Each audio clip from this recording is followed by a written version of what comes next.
As the policy went up the levels of politics, GMOs got safer and safer and safer. And so the FDA has only a voluntary consultation process, which is technically known as a meaningless exercise.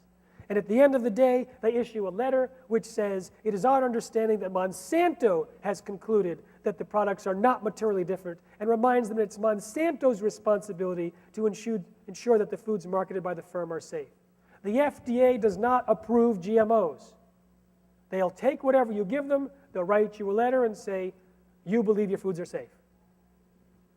Now, because of this FDA position, it has empowered the rest of the government to become bulliers around the world, to push GMOs on countries in order to solve our problems, where we have closed markets. The Secretaries of Agriculture, Dan Glickman, was a big cheerleader around GMOs under the Clinton administration. Before he stepped down, he admitted what he was seeing at the administration level. He said, what I saw generically at the probiotic side was the attitude that the technology was good, and that it was almost immoral to say that it wasn't good, because it was going to solve the problems of the human race and feed the hungry and clothe the naked, and if you're against it, you're Luddites, you're stupid. He said, you felt like you're almost an alien by trying to present an open-minded view.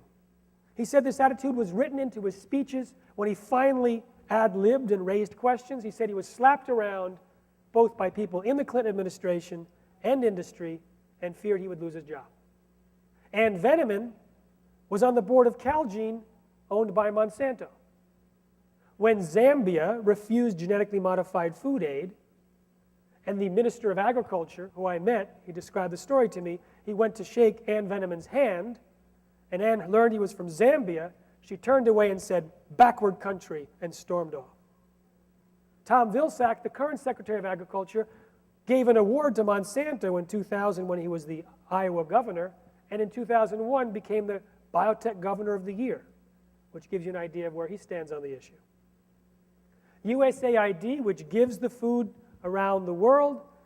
There was a friend of mine who was debating Emmy Simmons in South Africa in 2002 on TV. The lights went down. They continued to debate. At one point she said, you just wait. In 4 years, enough GE crops will have been planted in South Africa that the pollen will have contaminated the entire continent. In her anger, she revealed the strategy. The person who's now in charge of USAID, Rajiv Shah, used to be with the Gates Foundation, which funds the development of GMOs in Africa and around the world.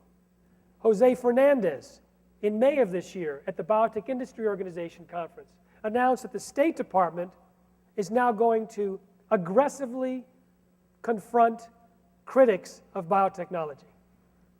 The U.S. Trade Representative for Agriculture was formerly the VP of the trade organization that supports biotechnology, CropLife.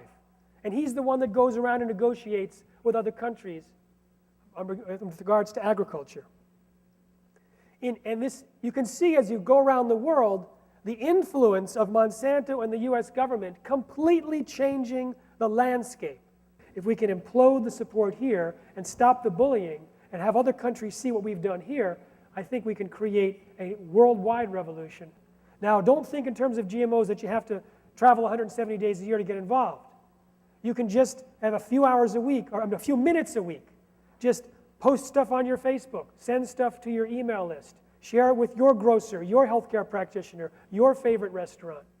Let's do it together, and let's celebrate together the reclaiming of a non-GMO food supply. Thank you very much.